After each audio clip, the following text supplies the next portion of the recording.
네, 오늘 신명기 28장을 설교하려고 하는데요. 보물창고 하늘을 여시고 이 말씀 하겠습니다. 저는 이제 평소에 하늘이 열리는 삶에 대해서 이 신명기 28장을 중심으로 많이 강조한 것 같은데 이게 이제 신명기 막바지에 이르면서 모세는 이제 가나안 땅에 들어가는 것을 하나님께 정말 간청을 드렸지만 하나님께서 가나안 땅 들어가는 것을 허락하지 않으셨습니다. 너의 사역은 여기까지고 그리고 여호수아에게 안수를 해서 여호수아가 이제 이스라엘 백성들을 이끌고 들어간다. 그래서 신명기 이 막바지에 이르는 이 부분은 거의 이제 모세가 하나님의 말씀을 받아서 유언을 하는 것 같은 유언 같은 말씀입니다.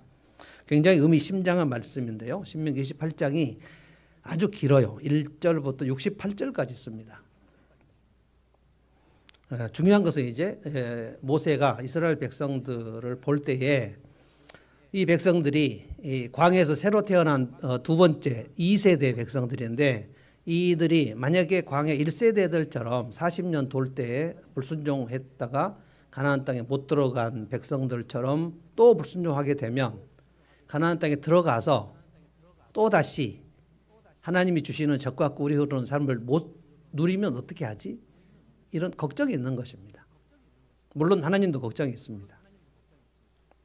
우리가 이제 구약 역사를 다 아는 입장에서 보면 이들이 이스라엘 백성들 광야 2세대가 들어가서 여호수아가 살아있는 동안에 열심히 가나안 땅 정복을 하고 승리를 한 이후에 여호수아가 죽은 이후 사사시대가 왔을 때 완전히 하나님이 주신 은혜를 잊어버렸거든요.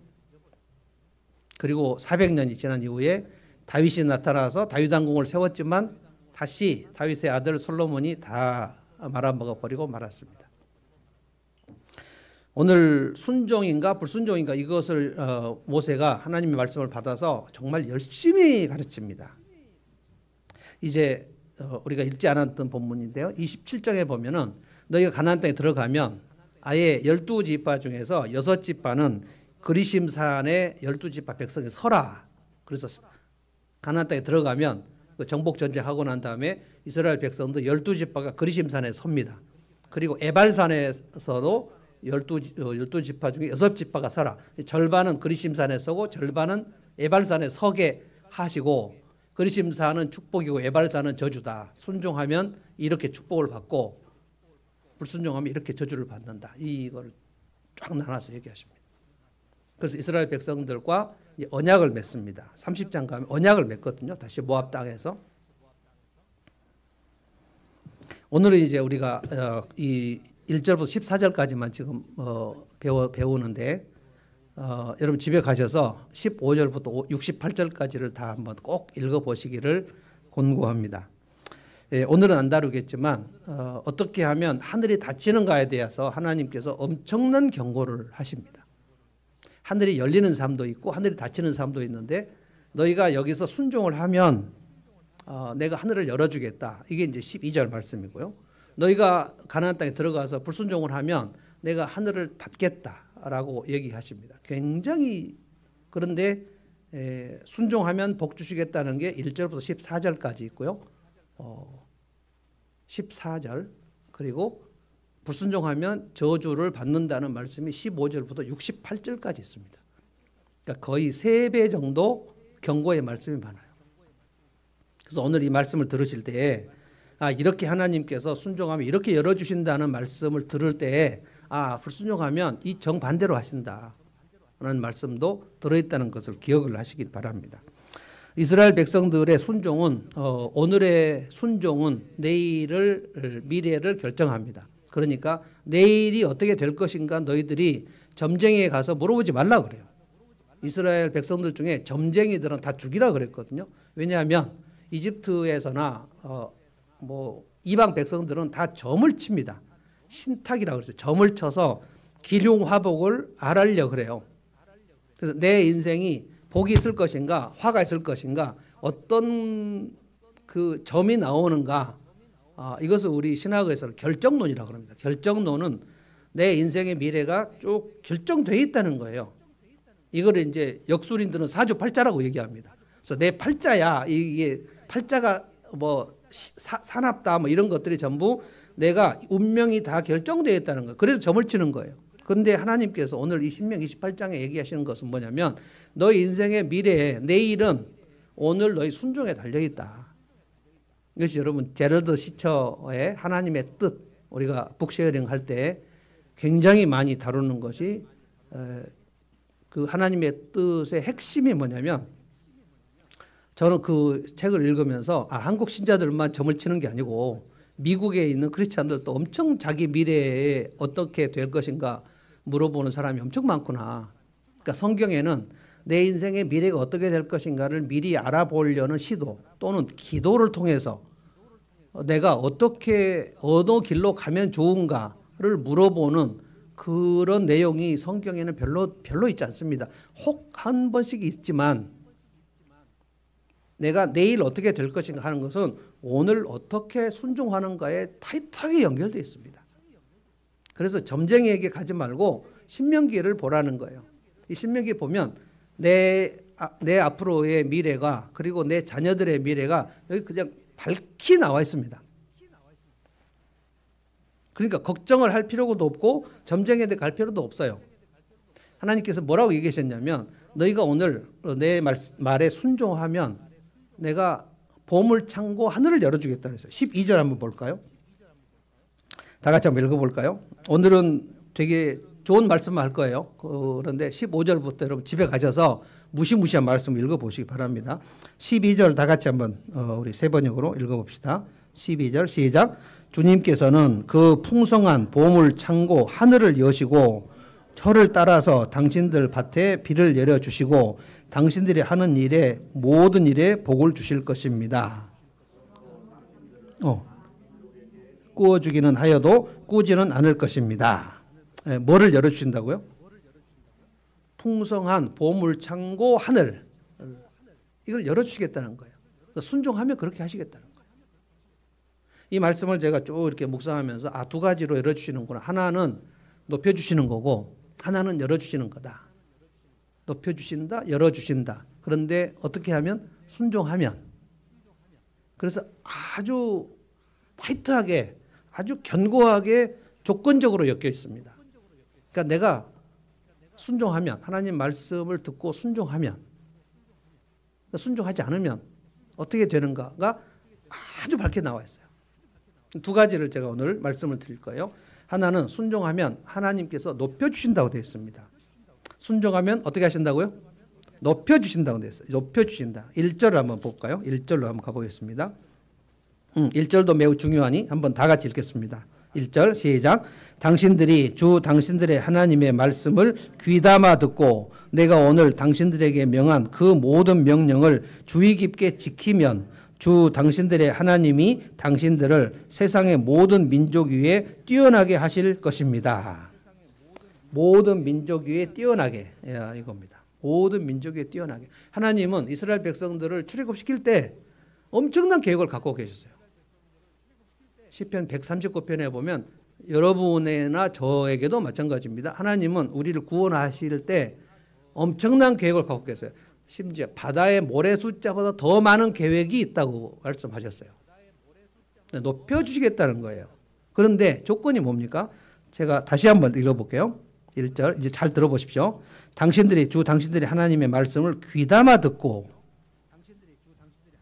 내가 오늘 당신들에게 명한 그 모든 명령을 주의 깊게 지키면, 귀담아 듣고, 이겁니다. 귀담아 듣고, 귀를 열어서 듣고 주의 깊게 지키면, 이것을 예전 개역 성경에는 청종이라는 말을 해서 청종, 들을 청자, 청력할 때 청자예요. 청종, 듣고 지키면, 이게 이제 순종보다 훨씬 더 강력한 의미가 있습니다. 귀담아 들으라는 거예요. 굉장히 중요합니다. 그러니까 귀담아 듣지 않으면은 순종할 수가 없어요. 그리고 주의 깊게 귀 기울여, 이게 굉장히 중요합니다. 그러니까 이제 이스라엘 백성들이 하나님의 말씀이 어떠한가, 우리가 신명기 쭉 보면 지난 주일에 무슨 말씀이 있죠? 그 이웃의 소나 양이 길가에 주인 없이 있으면 못 본 채 하지 말고, 이거 굉장히 강조하셨잖아요. 못 본 채 할 것인가, 못 본 채 할까? 할 것인가 못 본 채 하지 않을 것인가. 그리고 그 주인을 알아볼 수 없는 시간에도 끌고 가서 너네 집에 데리고 있다가 그 주인을 반드시 찾아주라고 되어 있어요. 그러니까 반드시 찾아주려고 할 것인가 아니면 찾는 신용만 할 것인가 아니면 내가 가질 것인가. 그러니까 반드시 찾아주는 것, 그리고 그 길에 주인 없이 있는 소나 양, 그리고 나귀나 뭐 다른 물건도 그렇게 하라 그랬거든요. 그러니까 그 이웃의 문제가 있을 때 이것을 배려를 하고 돌볼 것인가, 케어를 할 것인가, 아니면 못 본 채 할 것인가, 이게 순종과 불순종을 가르잖아요. 근데 이 말씀을 귀담아 듣지 않으면 어떤 일이 일어납니까? 지난주에 제가 말씀드렸죠. 예루살렘에서 여리고로 지나가는 사람이 강도 만나서 쓰러져 죽게 되었을 때 제사장, 레위인, 율법사들이 그 쓰러진 사람을 보고 못 본 채 하고 갔거든요. 그 순종인가요? 불순종인가요? 불순종이죠. 그렇다면 그 제사장, 레위인, 율법사들은 이 신명기 20장에 있는 이 말씀을 알고도 무시했거나 아니면 그런 말씀이 있는지 길가에 쓰러져 있는 사람이 있으면 어떻게 하라는 말씀이 생각이 나지 않거나 둘 중에 하나예요. 알고도 생각이 났는데도 그랬으면 명백한 의도적 불순종이고, 그런 말씀이 있는지 없는지 몰랐으면 그게 또 무슨 제사장 율법사입니까? 율법사 제사장들은 모세오기 전문가들인데. 그래서 예수님께서 그 예루살렘을 보실 때 그 예루살렘 성전에 가서 그 제사장 레위인들 그 성전에 있는 지도자들을 보고 예수님이 가장 심한 욕하신 거 기억나시나요? 너희들 강도의 소굴을 만들었다. 이 강도 새끼들아, 이 얘기 하신 거거든요. 그러니까 예수님 당시에 제사장들이나 레위인들이 그리고 율법사들이 모세오경의 말씀을 귀담아 듣지 않았을 가능성이 큽니다. 이 말씀이 내 인생을 좌우한다고 생각하지 않았어요. 그러니까 낡은 가죽 부대가 되어버렸죠. 낡은 가죽 부대가 되어버리면 새 부대가 낡은 가죽 부대에 들어오지 않는다는 거예요. 새 부대는 복음의 말씀인데 신선한 하나님의 말씀이 낡은 가죽 부대가 되어 있으면, 마음이 낡은 가죽 부대이면 새 부대가 못 들어와요. 그러면 생명력이 없이 되어버립니다. 낡은 가죽 부대, 우리의 마음이 낡은 가죽 부대가 되어버리면 순종을 할 수 없어요. 그래서 예수님께서 씨 뿌리는 비유를 하실 때 제일 처음에 하신 게 길가밭이에요. 길가밭. 그러니까 이거는 밭이었는데 길가가 돼버렸는지, 원래 밭이 아닌데 그걸 길가인데 밭이라고 했는지 알 수 없는데, 하여간 씨를 뿌리면 씨가 땅속에 들어갈 수 없을 정도로 길가가 사람들이 다녔기 때문에 아주 맨들맨들하게 해가지고 그 씨가 안 들어갔다는 거예요. 씨를 뿌렸는데 씨가 돌아다녀요, 길에서 이렇게. 그런데 예수님이 뭐라 그랬죠? 조금 있으니까 새가 와서 그 씨를 쪼아먹어 버렸다.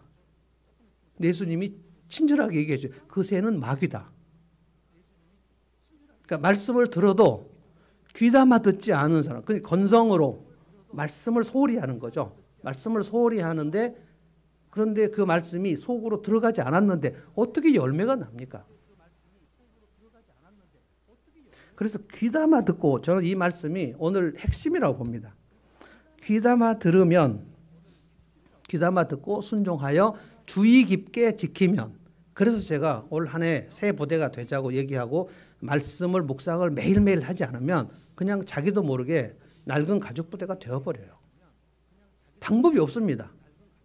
30년을 믿었건 40년을 믿었건 그 사람이 장로건 목사건 전도사건 방법이 없습니다.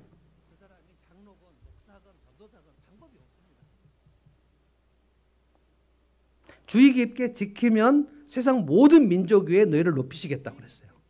그러니까 주의 깊게 귀담아 듣지 않으면 하나님이 안 높여주신다는 거예요. 그러니까 높여주신다는 게 내가 참 높이 되고 싶다. 그래서 자기를 높이는, 그건 교만 아닙니까? 교만한 자는 하나님이 낮추신다 그랬거든요. 그러니까 내 인생의 앞으로의 미래가 어떻게 될 거지? 하나님이 내 인생을 높여주시면 좋겠다. 하나님이 내 자녀를 높여주시면 좋겠다. 그러면 방법이 하나밖에 없어요. 하나님의 말씀을 귀담아 듣고 주의 깊게 순종하는 것밖에는 방법이 없어요. 오늘날 한국교회가 이렇게 욕을 먹고 있는 거는 바로 여기에 모두 귀담아 듣지 않아요. 길가밭인 거예요. 길가밭. 길가밭인 경우에는 제가 그 씨 뿌리는 비유를 묵상을 해볼 때 길가밭인 경우에는 그 밑에 돌짝이 있을 가능성도 많고 그리고 그 위에는 가시덤불이 있을 가능성도 많아요. 길가밭인데 그 밑은 막 땅만 있고 돌짝밭이 하나도 없고 그 다음에 가시덤불이 없고 그러니까 길가밭인데 말씀은 되게 소홀히 하는데 그가 세상 염려와 근심은 하나도 없고 되게 마음이 딱딱하지 않고 부드럽고 이런 경우가 있을까요? 위에는 길가밭인데 밑에는 고실고실한 옥토만 있을 그런 밭이 있을까요? 그러니까 세 개는 같이 있는 겁니다. 세 개는.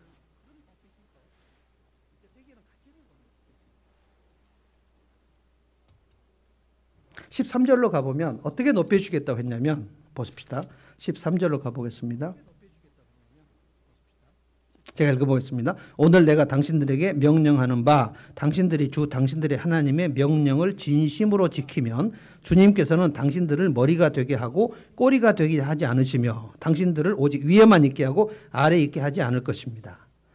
여러분 제가 어렸을 적에 이 권사님들의 기도를 정말 많이 들었습니다. 우리 자녀들 머리가 되고 꼬리가 되지 않게 해주시고 우리 교회가 머리가 되고 꼬리가 되지 않게 해주시고 그래서 동네마다 제1교회가 있어요. 제1교회. 저희 교회가 목포 제1교회입니다. 뭐 여수 제1교회, 목포 제1교회, 광주 제1교회 그게 다 머리가 되는 이 말씀이에요. 신명기 28장에.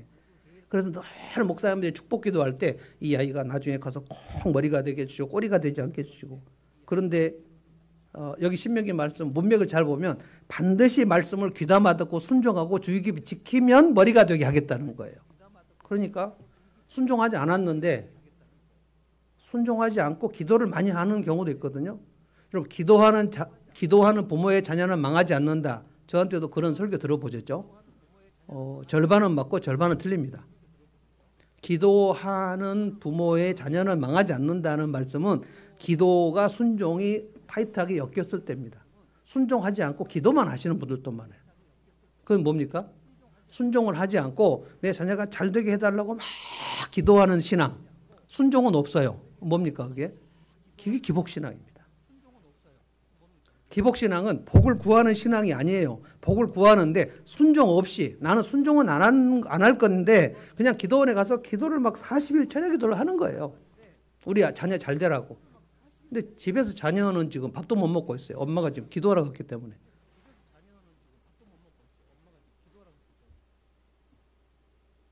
굉장히 연결됐습니다. 순종하면, 청종하면.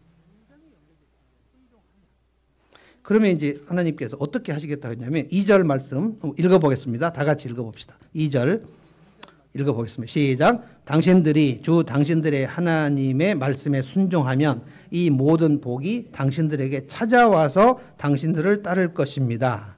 자, 복을 찾아가요? 복이 찾아와요? 복이 굴러 들어와요. 찾아온다고요. 복이. 왜냐하면 하나님이 그 사람에게 복을 주실 것을 결심하셔요. 말씀을 귀담아 듣고 주의 깊게 순종하는 자를 하나님이 찾으세요. 아마 지금도 그렇고 어떤 세대나 하나님이 그런 사람을 찾을 때 그 사람이 어떤 시대나 대다수인 경우가 없습니다. 대다수의 하나님의 백성들이 단체로 하나님 말씀을 귀담아 듣고 주의 깊게 기울이는 시대가 아주 조금씩 있습니다. 영국에도 대부흥의 시절이 있었고 우리 한국 교회 150년 역사에 초반에 평양 대부흥 때가 있었습니다. 평양의 교회가 가장 뜨겁고 가장 말씀을 잘 지키고 가장 정직했습니다. 그래서 그 당시에 한양에서 평양 감사를 가기 싫어했어요. 왜냐하면 거기에 크리스찬 너무 많아서 너무 정직하니까 뇌물을 주고받을 수 없어요. 탐과 놀이가 갈 수 없기 때문에 평양 감사를 싫어했단 말이 그 말입니다. 근데 그 이후에 평양 그 대부흥이 있었던 1907년, 1910년 이때의 그 영광을 한국교회는 숫자는 점점 많아졌지만 100만이 되고 막 엄청났지만 1980년대 이후로 쭉 꺾였습니다. 그러니까 전도를 많이 하긴 하는데 순종을 하지 않는 거예요. 기도는 많이 하는데 순종을 하지 않는 거예요. 그러니까 순종이 뭔지를 모르는 거예요. 왜 몰라요? 신명기 28장을 몰라요. 참 너무 황당한 일이 아닐 수 없어요. 그러니까 말씀을 무지한 상태가 돼버리면 순종을 할래야 뭘 순종해야 되는지 모르니까 이웃의 소나 양이 길가에 있으면 그 말씀이 생각나야 될 거 아닙니까? 아, 저 이웃의 소나 양이 저렇게 있으니까 아, 내가 분명히 시간과 물질을 들여서 저 소나 양의 주인을 찾아줘야 되겠지. 이런 생각. 이 말씀을 묵상을 해야죠. 근데 묵상을 안 하면 그냥 무관심하게 못 본 척하고 지나가 버린다는 거예요. 그럼 하나님은 내가 불순종하거나 순종한 것을 다 보고 계시는데 내가 불순종을 하고 지나갔는데 그러면 이 순종을 하지 않은 채로 주님 내게 복을 주시옵소서 하면 하나님이 복을 주시냐고요. 하나님은 약속하신 대로 반드시 행하십니다. 그리고 경고도 하시면 경고하신 대로 반드시 행하십니다.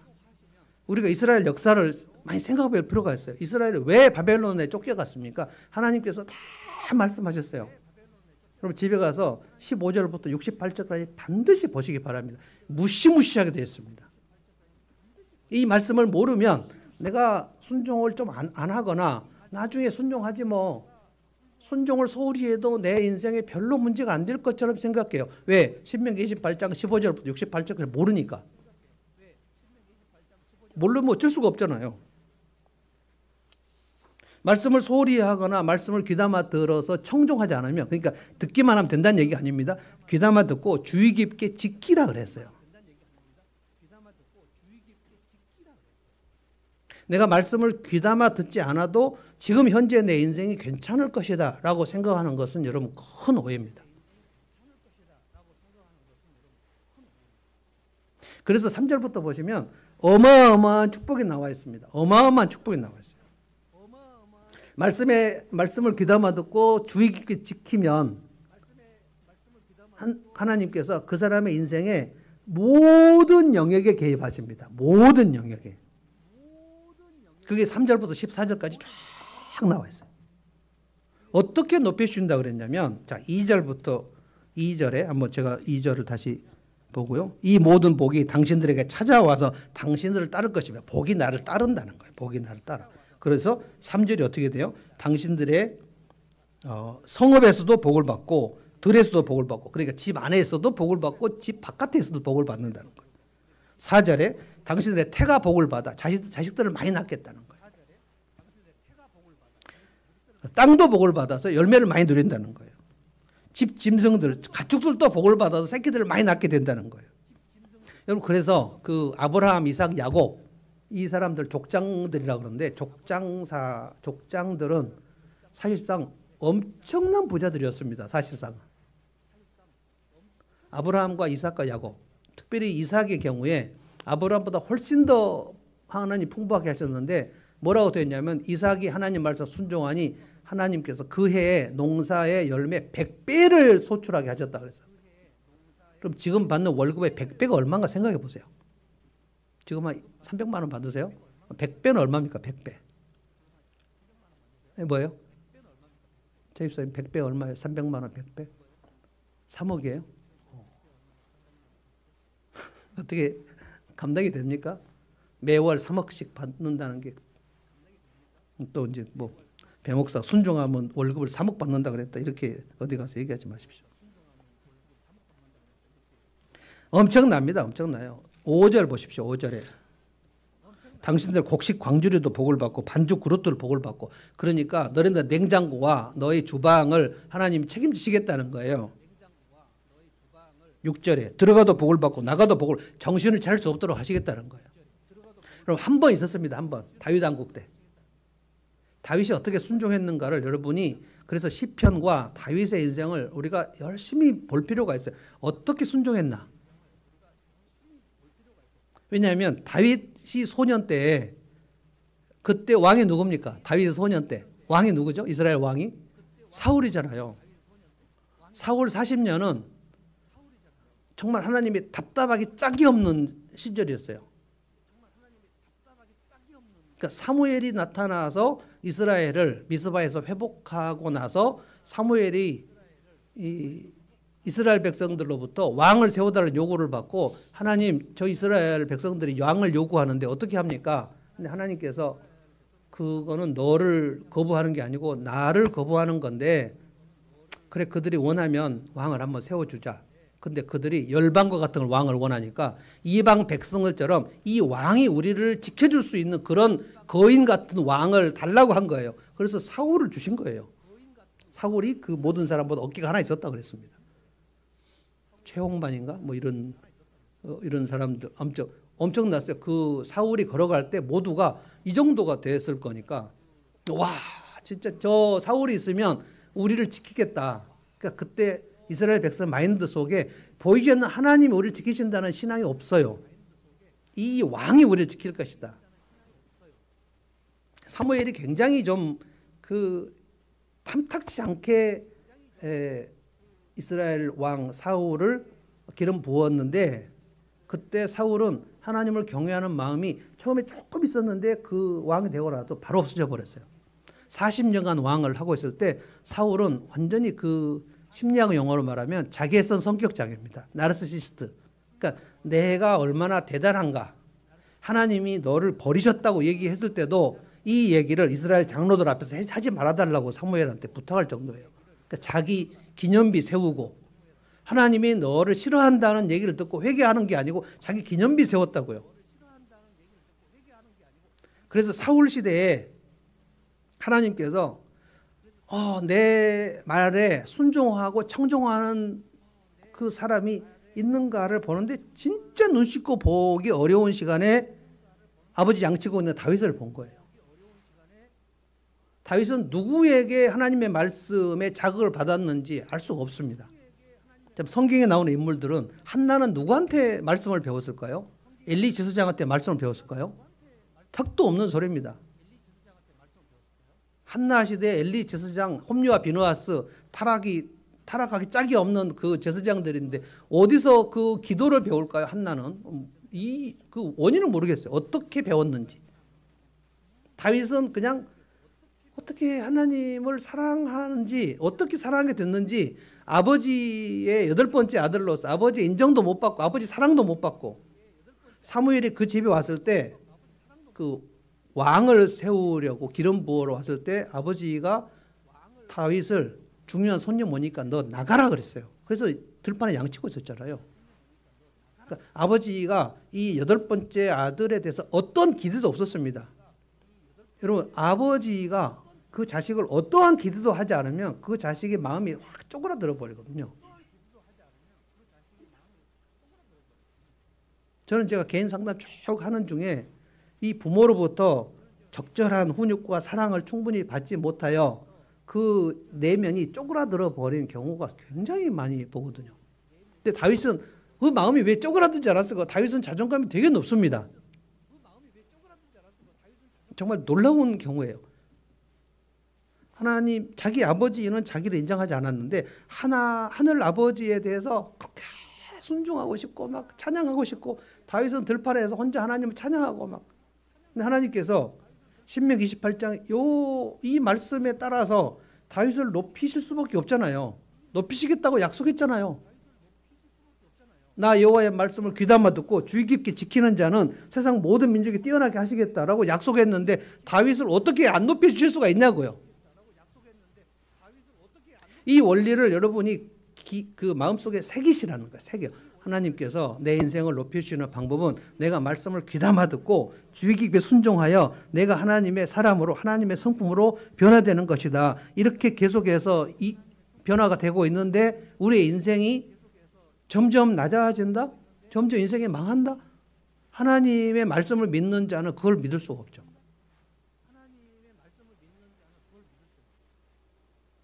들어가도 복을 받고 나가도 복을 받고 그리고 대적들이 쳐들어왔을 때 7절 보십시오. 당신들이 대항하는 대적들이 일어나도 주님께서 당신들이 보는 앞에서 그들을 치실 것이니 한 길로 쳐들어왔다가 7길로 뿔뿔이 도망칠 것이다.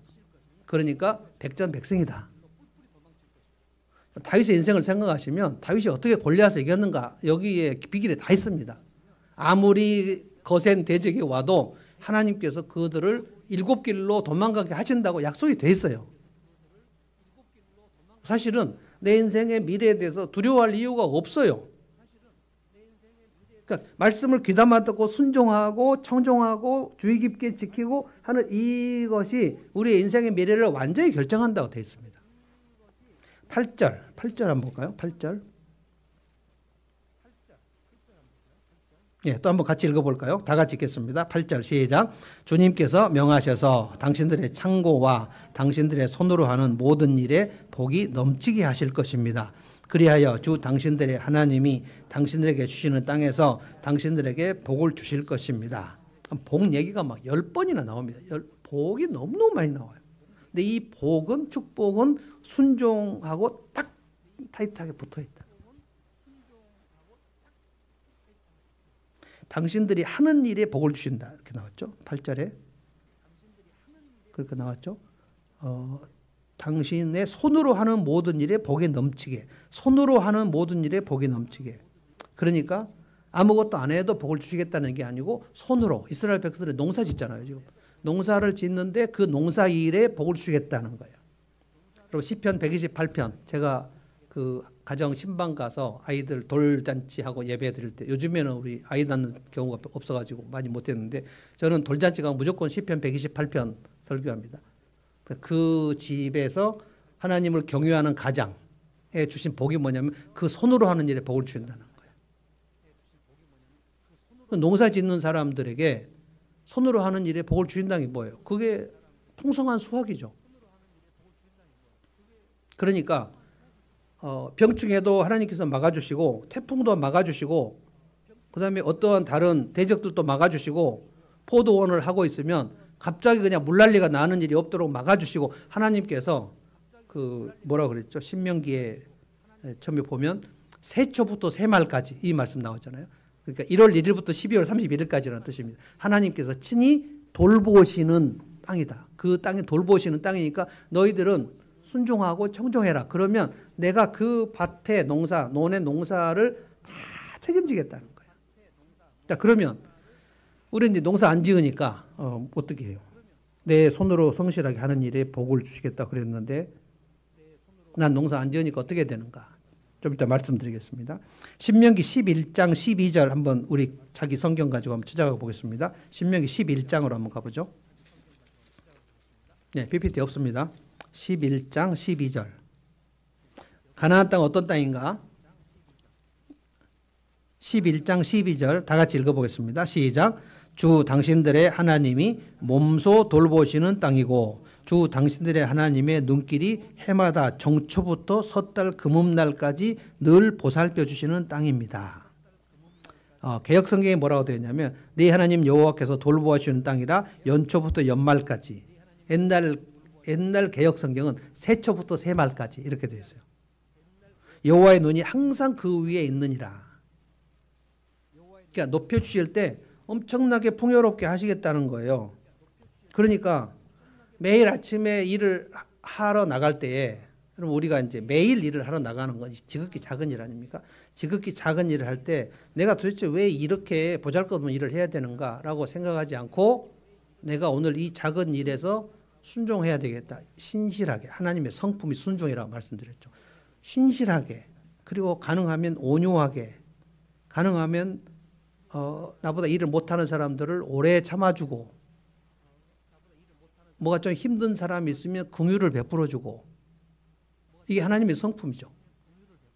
그렇게 쭉 하고 있는데 그 삶의 길을 하나님께서 높여주지 않는다? 있을 수가 없어요. 그래서 자녀들의 그 앞날을 위해서 여러분이 걱정을 하실 필요가 아무것도 없어요. 신명기 28장의 말씀을 잘 귀담아 듣고 이 말씀이 어떻게 되어 있는가?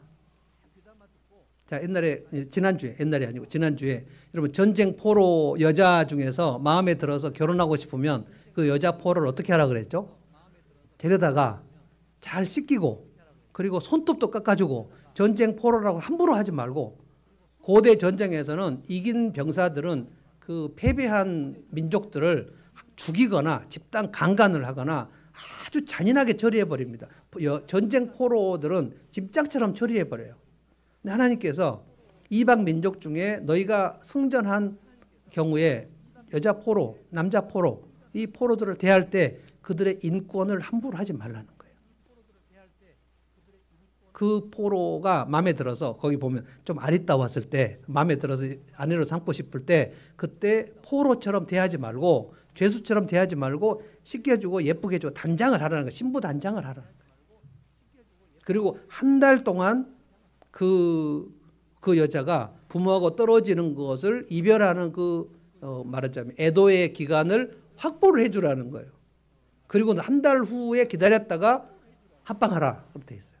그러니까 얼마나 하나님께서 우리에게 누군가를 배려하는 것에 대해서 많이 말씀하고 있는가. 그러니까 이 말씀을 우리가 배우면 귀담아 들어야 될 거 아닙니까? 내가 어떤 위에 위치에 있을 때 아랫사람, 내가 막 세상 같으면 함부로 해도 되는 사람들, 이 사람들을 내가 어떻게 배려할 것인가, 이것이 순종입니다. 이 사람들을 배려하지 않는 것이 불순종입니다. 저는 지금도 그 기억이 생생한데 한 6개월 전인가요? 그 20대인가 30대인가 젊은이 아파트 주민이 60 넘은 그 아파트 경비원을 막 발로 차고 막 때리는 그 동영상에 나왔는데 너무 마음이 아픈 거예요. 내가 60대라서 그런 게 아니라 이렇게 아파트 경비원을 이렇게 함부로 해도 된다는 생각은 어디서 배웠을까? 우리 지금 나라의 그 마인드가 점점 강한 것은 살아남고 약한 것은 무시해도 된다. 이게 능력주의입니다. 능력주의. 이 능력주의가 점점 팽배해 가고 있어요. 그래서 가난한 사람이나 좀 삶이 어려운 사람들이나 좀 능력이 부족한 사람들은 하대해도 된다. 이거라고요. 전체적으로 그게 지금 하나님의 말씀의 정반대대로 가고 있습니다. 그래서 우리가 이 세대를 본받지 않는 것이 하나님 말씀을 알아야 내가 어떻게 배려를 할 수 있을까? 내가 좋은 자리에 있고 형편없는 자리에 어떤 사람이 있을 때 내가 그 사람을 얼마나 배려를 할 수 있을까? 이런 말씀이 생각이 나야 순종을 할 거 아닙니까? 순종을 하면 하나님께서 반드시 높이신다. 어떻게 한다 그랬냐면 낮은 자리에 있다 할지라도 이게 한나의 기도잖아요.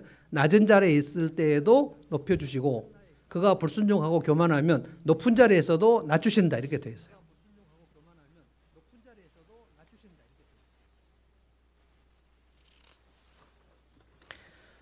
두 번째로 이제 이겁니다. 열어주시는 거, 높여주시고 열어주시는 거거든요. 12절 제가 한번 다시 읽겠습니다. 이 말씀이 그 하늘 창고를 열어주신 말씀이거든요. 주님께서는 그 풍성한 보물 창고 하늘을 여시고 철을 따라서 당신들 살 밭에 비를 내려주시고 철을 따라서 비를 내려주시고 당신들이 하는 일에 모든 일에 복을 주실 것입니다. 그러므로 당신들은 많은 민족에게 꾸어주긴 하여도 꾸진 않을 것입니다. 하늘 창고를 열어주시면 하늘 창고를 연다는 게 그 당시에 그들이 농사를 지으니까 농사를 지을 때는 하늘 창고를 여신다는 것은 비를 얘기하는 겁니다. 비를 철을 따라 때를 따라 이게 뭐예요? 이스라엘은 이른 비가 있고 늦은 비가 있습니다. 이른 비는 가을에 내리는 비, 늦은 비는 봄비. 근데 이 봄비가 제때 내려줘야지 이스라엘 그 농사가 이렇게 산이 많아가지고 관계수를 할 수 없다. 아까 신명기 11장에 나와 있잖아요. 그러면 때를 따라서 비를 내린다는 것은 농사꾼들에게는 엄청나게 중요한 것입니다. 적절한 타이밍. 이 적절한 타이밍에 열어주시겠다는 거예요. 자, 때를 따라 예수님이 다시 오시는 때를 뭐라고 했냐면 그 때와 기한은 아버지께서 자기 권한에 두셨고 그 날은 천사도 모르고 너희들은 다 모르고 아들도 모른다는 말씀을 하셨어요. 그러니까 그 때에 관한 것은 전적으로 성부 하나님의 몫이다라고 말씀하신 거예요. 아들도 모른다고 그렇게 얘기를 하실 정도니까. 그런데 여러분 예수님 다시 오시는 것을 우리 80년대인가요? 80 몇 년도에 그 때를 날을 맞춘 사람들 있잖아요. 그날 오셨나요? 그 사람들 때문에 안 오신 것 같아요. 그 다가올 미래를 대비하라. 다미 선교회가 아주 대한민국을 떠들썩하게 했는데 서울에 오신다 그랬거든요. 그래서 여러분 그 놀라시겠지만 KBS가 출동했습니다 그때. 공중파 방송국이 생중계를 하려고 기다리고 있었어요. 그 당시에 사회적으로 굉장히 예수님의 재림이 대한민국 상공에 오신다 그래가지고 지금 같으면 그 말도 안 되는 소리라고 생각하지만 그 당시에 굉장히 사회적 문제였어요. 80 몇 년도 기억도 안 나는데. 예수님이 분명히 말씀하셨어요. 때와 기한은 아버지께서 자기의 권한에 두셨다. 그 때와 날은 아무도 모른다 그랬어요. 그 말은 그러니까 우리가 점을 친다는 것이 얼마나 말이 안 되는가를 얘기하는 거예요. 내가 점쟁이들 가면 3년 후에 어떻게 될 것 같아, 5년 후에 어떻게 될 것 같아, 올해 말을 조심해, 이런 얘기 많이 하잖아요. 근데 그런 것을 내가 올해 말에 어떻게 될 것이고, 내가 내년에 결혼할 수 있을까, 내년에 사업 운이 어떻게 될까, 이런 것을 알아보려는 시도를 하나님이 아주 싫어하십니다. 한국교회 그 집사, 장로님, 권사님들 중에 점치러 가시는 분들 엄청 많거든요.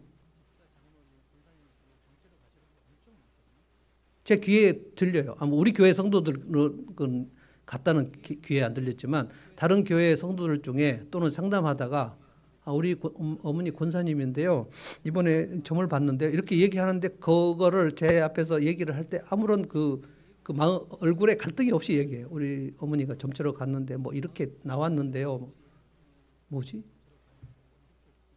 그러니까 신명기를 모르는 거예요. 성경을 모르는 거예요. 이스라엘 백성들 중에 점치는 자가 있으면 잡아 죽이라 그랬거든요. 왜 그러냐면 미래를 알려고 하는 것이 오늘 내가 하나님께 순종하여 미래가 결정된다는 그 믿음이 사라졌기 때문에 그런 거예요. 하나님은 분명히 우리에게 말씀하셔요. 너의 내일은 오늘에 달려있고 너의 미래는 현재 순종에 달려있다. 이 엄청나고 명확한 말씀을 미국 신자들이나 한국 신자들이 다 간과합니다. 귀담아 듣지 않아요.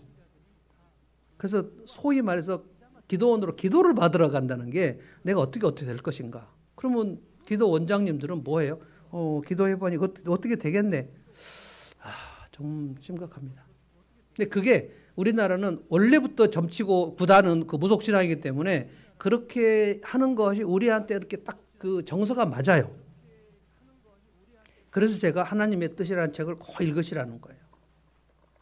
하나님의 뜻이 제가 미국으로 유학 가는 게 하나님의 뜻입니까? 영국으로 가는 것이 하나님의 뜻입니까? 제가 이 여자하고 결혼하는 것이 뜻입니까? 저 여자하고 하는 것이 뜻입니까? 라고 크리스찬들이 수없이 기도를 합니다. 그런 뜻이 없어요, 성경에. 근데 그것이 마치 신앙생활에서, 기도생활에서 되게 중요한 것인 걸로 대다수 교인들이 알고 있어요. 아마 우리 교인들은 그렇지 않겠죠. 그러면 내가 지금 농사를 짓는다면 농사를 지을 때 하나님께서 때를 따라 비를 내려준다. 이 말씀이 이제 믿으시면 되는데 농사를 짓지 않는 사람은 어떻게 할 것인가?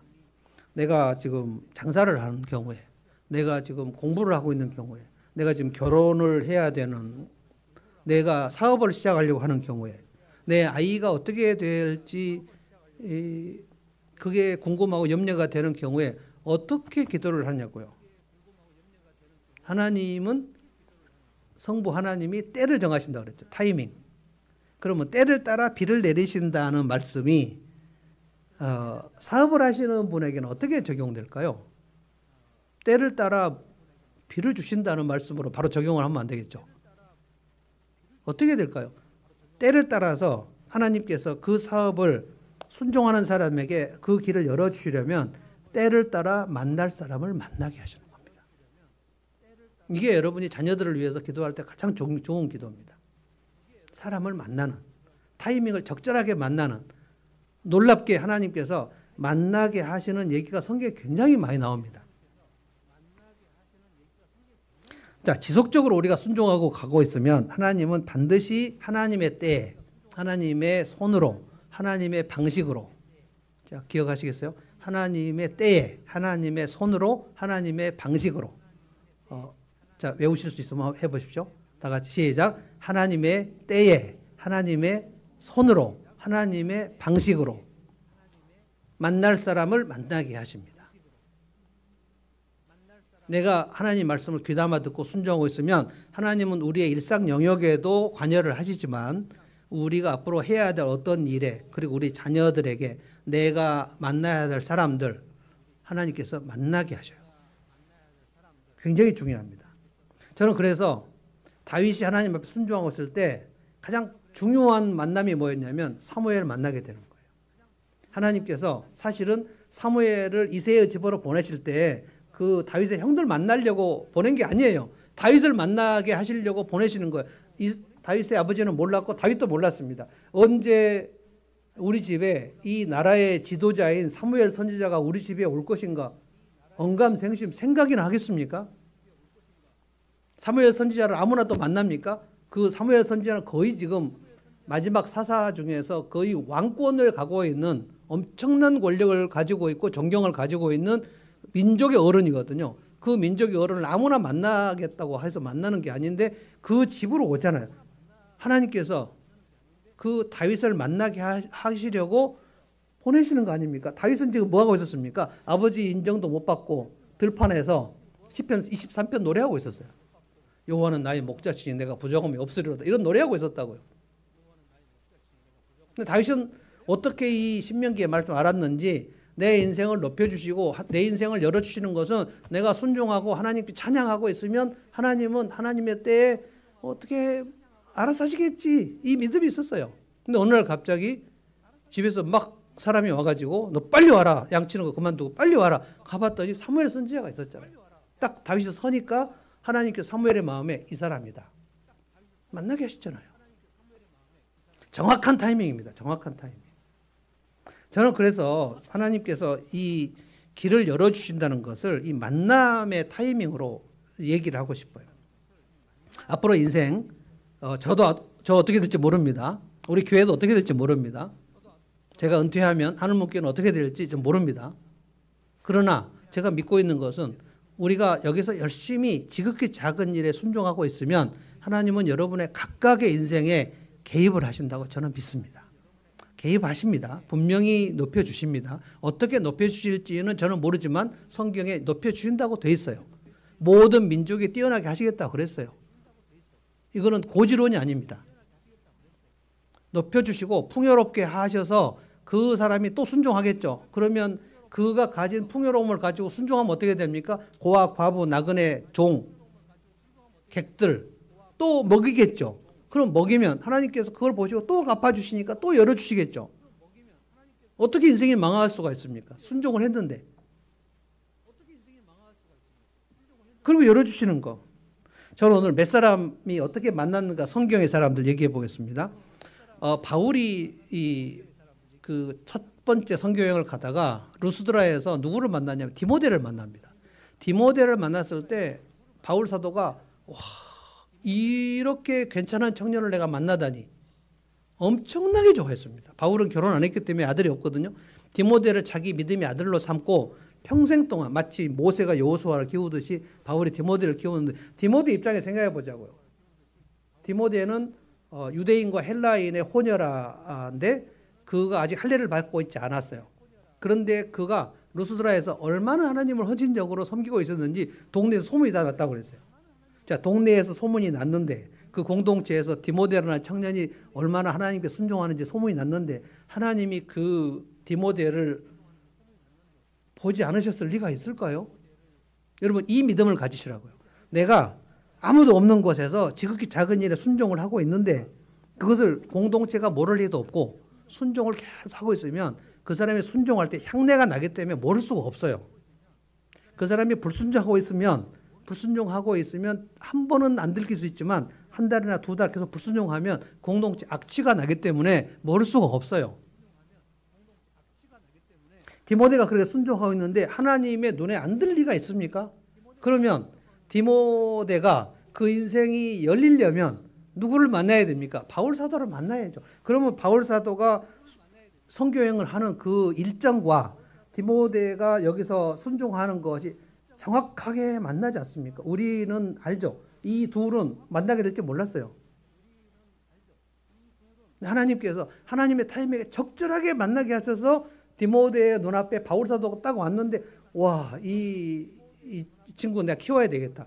그래서 바울의 그 도제처럼 해서 평생 동안 따라다니는 사람이 돼요. 하나님 그렇게 열어주십니다. 로마 장교 백부장 고넬료 아시죠? 우리 지금 신약의 삶을 하면서 계속 찾고 있는데 고넬료가 로마 그 황제의 그 파견을 받아가지고 총독이 팔레스타인 올 때 따라와가지고 백부장입니다. 백부장이면 중대장쯤 되는 거거든요. 그러니까 대위 정도 되는 것 같아요. 대위. 그런데 이 백부장이 고넬료가 로마에 있을 때 예수님에 대해서 들었을 리가 없고 팍스 로마의 가치관을 갖고 있었겠죠. 그런데 팔레스타인에 와서 백부장으로 있으면서 무엇인가 가이사랴 주둔을 하면서 예수 그리스도에 대한 소문을 듣고 그가 하나님을 경외하기 시작했다고 나왔어요. 하나님을 경외하고 있는데 아직 지금 예수님을 믿는 정도가 아닌데 하나님이 그가 하나님을 경외하고 있는 그 시간을 하나님의 눈에 착안이 안 될 리가 있습니까? 예루살렘 교회가 성령이 내려온 이후에 로마 사람에게 성령이 내려온 게 첫 번째 사건입니다. 그래서 베드로에게 하나님께서 막 그 율법의 금한 보자기 같은 거 올라갔다 내려갔다 하는 3번 올라갔다 내려갔다 하는데 베드로가 주님 율법에 속된 것을 제가 먹지 않는데 이걸 왜 자꾸 이걸 잡아 먹으라고 하십니까? 하나님께서 내가 깨끗하다고 하던 것을 네가 속되다고 하지 마라. 이 말씀이 무슨 말인가 막 그 뜻을 몰라갖고 있는데 갑자기 베드로가 있는 집에 노크하면서 혹시 여기 베드로 사도가 여기 계시냐? 우리 지금 상전인 고넬리우스가 베드로 사도를 좀 초대를 하려고 하는데 그래서 베드로가 고넬리 집에 가서 설교하는데 성령이 내려오셨잖아요. 엄청난 일입니다. 로마 사람에게 처음으로 복음이 흘러가는데 고넬료가 하나님을 경외하고 순종하고 있는데 하나님께서 베드로를 만나게 하시는 겁니다. 저는 이 고넬료가 로마 교회에 엄청난 인물이었을 거라고 저는 생각합니다. 바울 사도가 개척하지 않은 교회가 로마 교회인데 로마 교회가 엄청나게 막 일어나고 있는데 바울 사도가 너무 흐뭇해가지고 로마 성도들에게 자기가 개척하지 않은 교회에다 편지 쓴 게 로마서거든요. 저는 엘리야가 엘리사를 만날 때도 혼자 묵상하면서 그래 엘리야가 바알 선지자 막 이렇게 하면서 그 아합 시대에 얼마나 괴로웠습니까? 열왕기상 19장 보면 엘리야가 탈진돼 가지고 다 하나님을 떠나고 나 혼자 남았다고. 다 하나님을 떠나고 바알 신에게 다 가고 나 혼자 남았다고. 엄청 외로워했거든요. 근데 하나님께서 아니다 너 바알에게 무릎 꿇지 않 7,000명이 남아있는데 너 혼자가 아니다 라고 얘기하셨고 그리고 위로하셨고 일어났는데 하나님께서 엘리야에게 바알에게 무릎 꿇지 않는 7,000명을 보여주지 않으셨습니다. 그런데 엘리사를 보여주셨어요. 엘리사가 그때 밥 갈고 있었거든요. 그런데 하나님이 엘리사에게 가서 기름을 부어라. 그가 네 후계자다. 하고 기름을 부으러 갔는데 밥 갈고 있다가 나를 따르라. 그러니까 마차랑 소랑 이거 다 그 동네 사람 다 대접하고 엘리야를 따라오지 않았습니까? 제가 엘리야의 입장에서 와 진짜 이런 엄청난 청년이 이 바알 시대에 아합 시대에 있었구나. 굉장히 위로를 받았을 거라고 봅니다. 엘리사 입장에서 생각을 해보십시오. 엘리사가 그 당시에 엘리야도 사무엘 같은 엄청난 지도자 아닙니까? 엘리야를 만날 수 있다고 감히 생각을 못했을 거예요. 갑자기 엘리야가 자기 삶에 온 거예요. 하나님께서 그렇게 만나게 하십니다. 전 그래서 오늘 이후에 여러분들이 내가 하나님 앞에 말씀을 귀담아 듣고 순종하고 지극히 작은 일에 충성하면서 이렇게 지키고 있으면 하나님은 내 길을 높여주신다. 그리고 열어주신다. 내 자식들의 앞길을 위해서 내가 순종하고 있으면 하나님께서는 적절한 타이밍에 만날 사람을 만나게 하신다. 아멘. 이것을 기도하시라는 거예요. 이것을. 하나님은 약속하신 대로 반드시 행하십니다. 그런데 하나님은 경고도 하셨어요. 집에 가셔서 15절부터 68절 꼭 읽어보십시오. 엄청나게 무섭습니다. 너희가 불순종하면, 그러니까 여러분이 말씀을 귀담아 듣지 않고 말씀을 주의 깊게 지키지 않으면, 말씀을 모르니까 불순종하게 됩니다. 불순종하게 되면 어떻게 될 것인가? 이스라엘 백성들은 말씀을 귀담아 듣지 않았고 결국 처참하게 되어버렸습니다. 하나만 소개하면, 너희들이 얼마나 공경에 빠질지를 내가 얘기해 주겠다. 아침이 됐을 때는 빨리 저녁이 됐으면 좋겠다. 저녁이 되면 빨리 아침이 됐으면 좋겠다. 이 하루하루를 견디기 어려울 만큼 너희가 고통스럽게 될 것이고, 너희는 이 땅에서 쫓겨나게 될 것이고, 너희들은 애굽으로 다시 끌려가게 될 것이다 그랬어요. 근데 실제로 끌려간 거는 바벨론이었습니다. 처참하게 끌려갔습니다. 마지막 왕 시드기야 두 눈 뽑히고, 눈 뽑히기 전에 자기 두 아들, 자기 눈앞에서 왕자들 목배임 당하고, 그리고 엄청난 말씀이 있어요. 너희들의 배가 너무 고파서 너희들이 낳은 자식들을 삶아먹게 될 것이다.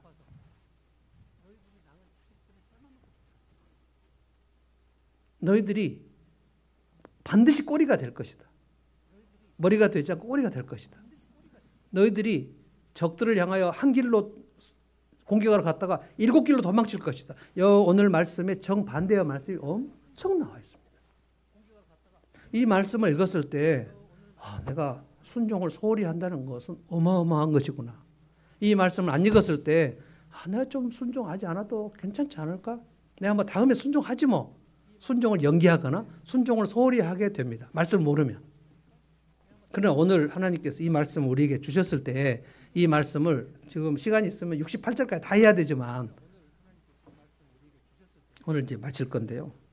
저는 순종을 절대로 연기하지 마시기를, 순종을 절대로 소홀히 하게 생각하지 마시기를, 말씀을 매일 읽고 묵상하고 지키는 일을, 귀담아 주의 깊게 하는 일을 여러분이 소홀히 하는 것이 얼마나 엄청난 일이 된다는 것을 아시고 반드시 순종의 사람이 되셔서 여러분의 인생과 여러분의 자녀가 하나님이 높여주시고 열어주시는 것을 다 누렸으면 좋겠다는 거예요. 아멘. 찬송하십시다. 주님 말씀하시면 이 찬송으로 우리 예배 마치겠습니다.